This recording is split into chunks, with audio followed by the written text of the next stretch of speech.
Sunshine News Blast. Magandang umaga, Pilipinas! Magandang umaga, Pangasinan at Dagupan City. Ngayon po'y araw ng Huwebes, ika-9 na Nobyembre taong 2023. At ako po inyong tagapagbalita sa Sunshine News Blast Morning Edition. Ito po si Kapatid J. Miguel Mendoza. At sa unang detalye ng ating mga balitang regional, Sunshine News Blast. panunumpa sa katungkulan ng mga bagong halan opisyal ng barangay at sangguniang kabataan sa Dagupan City, pinangunahan ni Mayor Belen Fernandez. Ang detalye mula kay Kapatid Letmore Briguera. Kapatid Let. Kapatid Let? Okay, balikan natin. Kaya, mga kapartner.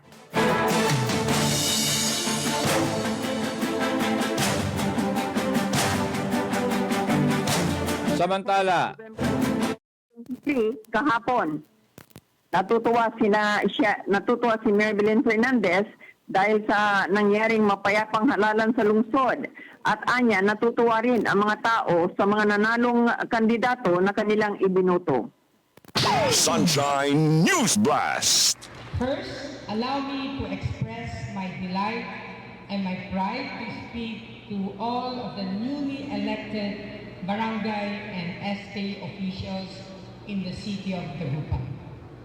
I'm happy because we have concluded probably one of the most peaceful, orderly, and fair elections we have seen in Dagupan. Nagpapasalamat naman si Mayor Belen Fernandez sa mga ito dahil alam nila na ang mga opisyal na ito ang magiging mga kapartner niya sa kanyang programa para sa mga barangay. Saad ni Mayor Belen Fernandez, hindi ito magpapatinag sa kabila ng mga hindi pagsuporta ng Majority 7 sa kanya. Sunshine News Blast. Hindi naman tayo palaaway. Hindi naman tayo naghahanap ng gulo. Subalit, ginagawa pa rin natin ang ating buong makakaya na buo ang ating lakas. Sa kabila ng paghihirap, panghihiya, pangbabastos, panggigipit ng ilang tao, ang hangat lang natin ay magkaroon ng disenteng buhay para sa ating sarili, para sa ating pamilya, at para sa ating lungsod. Anya, ang Supreme Law ay ang general welfare ng mga taga-Dagupeño dahil abot kami na niya ang mga pangarap nito para sa siyudad. Saan ni Mayor Belen Fernandez sa mga bagong halal, malaking papel na gagampanan ng mga bagong halal para sa mga pangarap ng siyudad. Para sa Diyos at Pilipinas kong mahal, kapartner Letmore Briguera, kapartner mo sa balita at serbisyo. Headline. samantala, Consulor at ABC President Marcelino Fernandez sa Dagupan City nagpapasalamat dahil sa patuloy na pagtitiwala sa kanya ng mga tao sa barangay Lukaw. Ang detalye mula kay Kapartner Bien Bergabinya. Kapartner Bien. Yes, good morning kapartner. Nagpapasalamat si Councilor at ABC President Marcelino Fernandez ng Dagupan City dahil sa magandang resulta ng eleksyon kung saan nabigyan siya ng pagkakataon na muling mamuno para sa kanyang last term sa Barangay Lukaw bilang kapitan. Ito ay nahiyag ng Konsehal at Barangay Captain Fernandez sa panayam ng Sunshine Radio at SM9 North Luzon. Sunshine News Blast. Tayo ay nagpapasalamat at natutuwa at binigyan tayo ng pagkakataon na makapag-last term. Yung sa resort naman ng boto natin, very willing yung pinanalo natin. Kaya tayo ay nagpapasalamat sa ating mga kabarangay. Nangako si Councilor Marcelino na patuloy nitong ipaglalaban ang kapakanan ng mga taga-Dagupan, lalo na ang scholarship at infra projects mula sa 20% Development Fund. Samantala, naisita rin ni Councilor Marcelino ang malaking suporta ng mga bagong halal na mga kapitan para kay Mayor Belen Fernandez. Sunshine News Blast. Sa mga barangay captains, nakikita naman natin ngayon, especially yung mga bagong elect na talagang nakikita ko na ang suporta nila ay na kay Mayor at nandyan yung nakikita ko na suporta nila para sa ating city. Councilor at ABC President Marcelino Fernandez. Para sa Diyos sa Pilipinas Kumahal, si Dian Vergevilla, kapartner mo sa balita at sa Sunshine News Blast. Dagdag pambalita, Bunuan Gazette, Barangay Captain Bumanlag. Nangako na tatapusin ang iba pang programa na hindi pa niya natatapos. Ang detalye mula kay Kapatid Sheila Balog. Kapatid Sheila. Nangako ang re-elected barangay captain ng Bunuan Gazette na si Kapitan Manuel Bumanglag na tatapusin ang mga hindi natapos sa programa ng nakaraang termino. Ito ang pahayag ni Bumanglag sa exclusive interview ng Sunshine Radio at SMN North Luzon. Sunshine News Blast. Unang programa ko nung nakaraang 5.5 years, may mga hindi natapos. Pipilito ko matatapos at lahat po na kailangan gawin sa barangay, hiyayos po namin kasi alam nyo ang Bunuan Gazette, sa akin po, andyan yung dumatang sa mga negosyante, andyan ang malaking business, kaya unang-unang yung traffic, gusto namin hiyayos yung pagbalik namin. Nagpapasalamat naman ito sa naging mapayapang election period sa barangay, kabilang ng campaign period, araw ng halalan hanggang matapos na iproklama ang mga nanalo. Sunshine News Blast. Okay naman kasi kahit ganung kahirap, kahit in short na 10 araw lang yung pangkampanya natin is maayos naman yung pangkampanya. At nakita natin na yung kasama natin sa barangay, andun namin yung suporta, maganda, mait yung pagtanggap sa amin. Kaya po, naging maganda yung resulta nung election po sa amin. Dagdag ng kapitan, witness sa mga tao sa pag-asenso ng Bunuan Gazette sa panahon ng kanyang termino.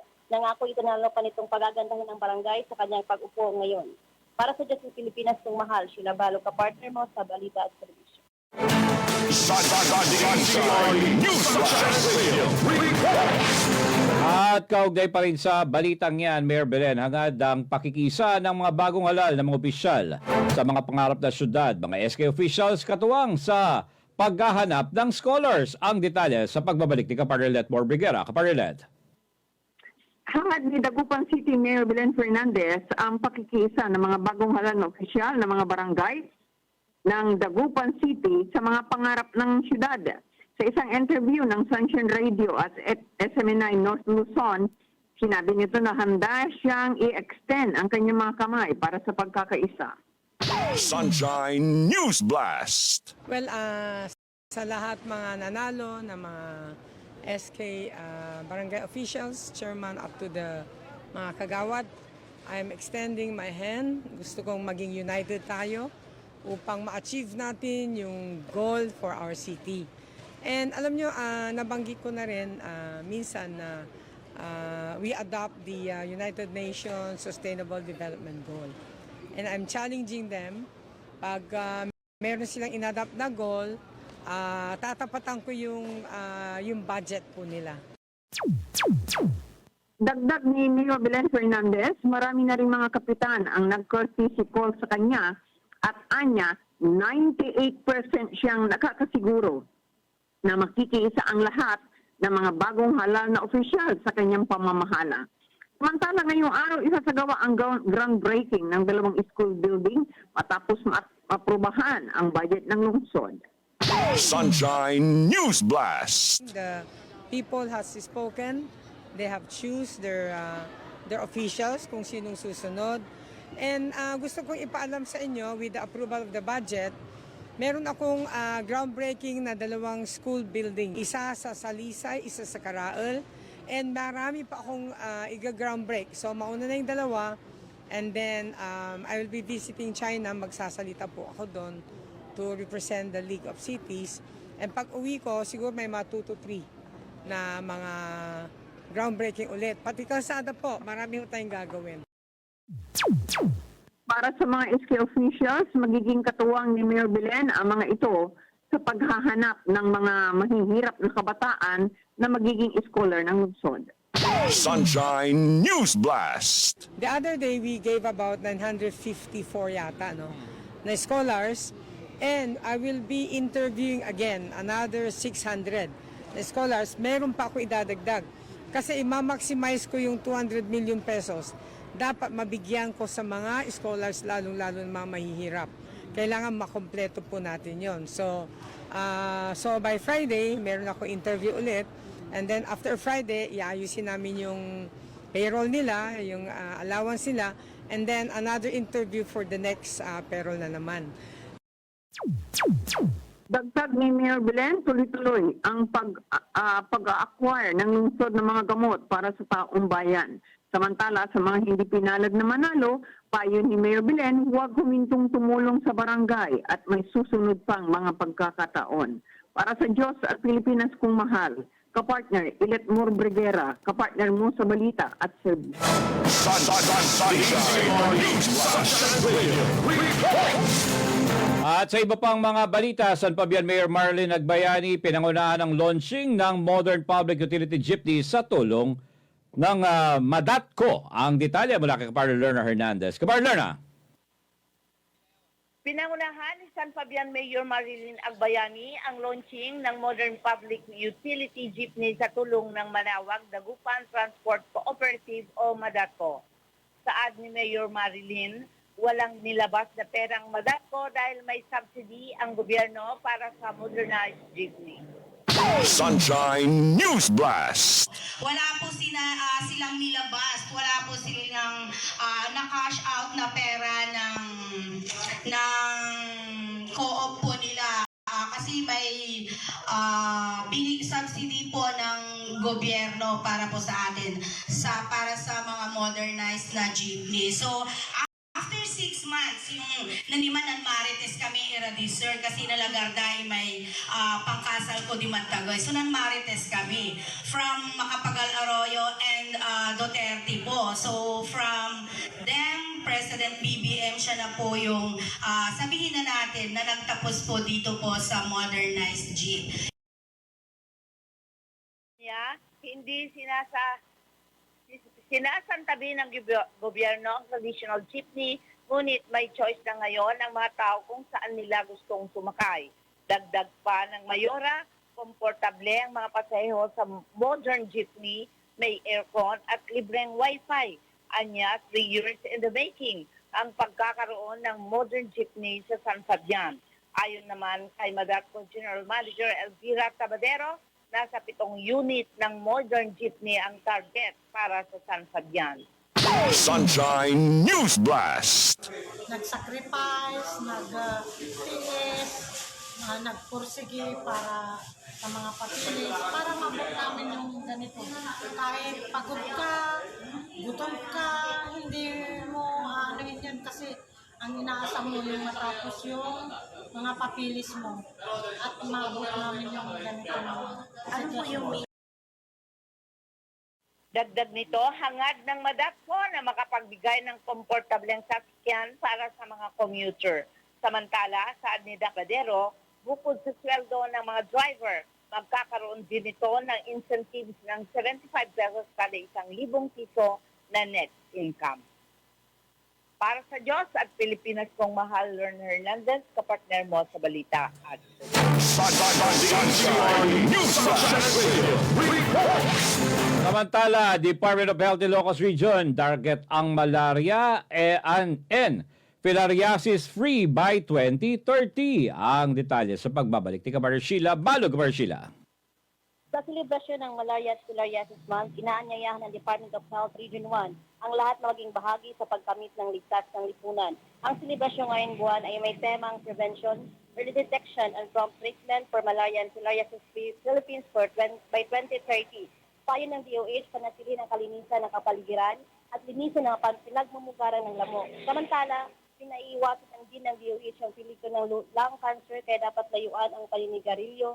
Magaling maging aktibo at ng-exercise, nourish your body with a healthy diet, go for fresh air, iwasan ang solusyon at seek vaccination and early consultation sa primary care providers.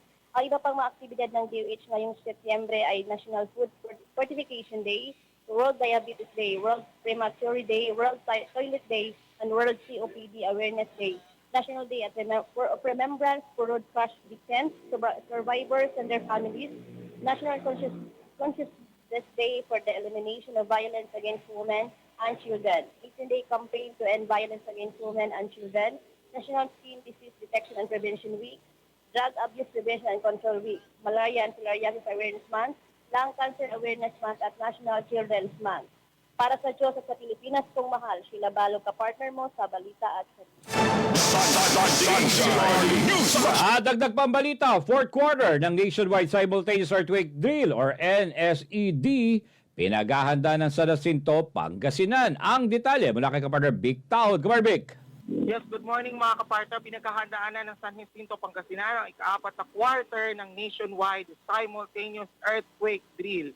Ito ay pinangunahan ng MDRRF Chairperson Honorable Leo De Vera sa ilalim ng close supervision ng LDRRM Officer Rosali Eliasus kasama ang partner agencies.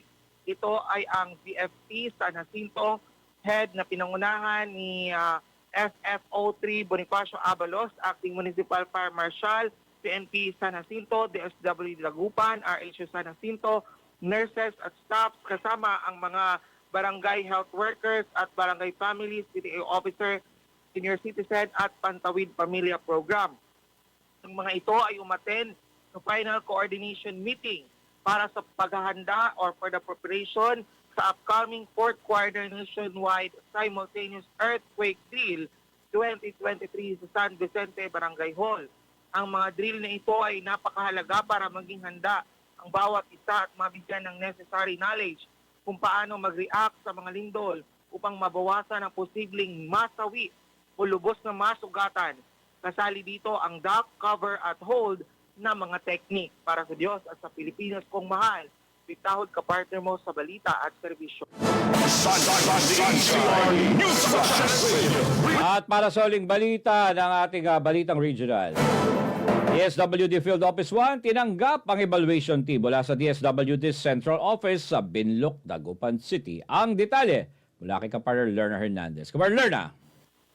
Mainit na tinanggap nitong Miyerkules ng Department of Social Welfare Development and Evaluation Team na pinangunahan ni Special Assistant Secretary for Disaster Response Management Maria Isabel Lanada. Ang mga ito ay mula sa DSWD Central Office at ito ay naganap sa kasagsagan ng courtesy call sa Area 1 Vocational Rehabilitation Center sa Binloc, Dagupan City, Pangasinan. Ito ay sa pamamagitan ng direktiba ni DSWD Secretary Rex Gatchalian para pag-usapan ang paghahanda para sa fourth quarter nationwide simultaneous earthquake drill with a tsunami scenario na gaganapin ngayong araw, November 9, 2023. Ito ay sa pamamagitan ng suporta ni DSWD Field Office 1 Regional Director Maria Angela Gopalan. Ang mga lalak dito ay ang Haven for Children, Haven for Women, at AIBRC. Para sa Diyos at Pilipinas kong mahal, Lerna Hernandez, kapartner mo sa balita at serbisyo. Sunshine News Blast.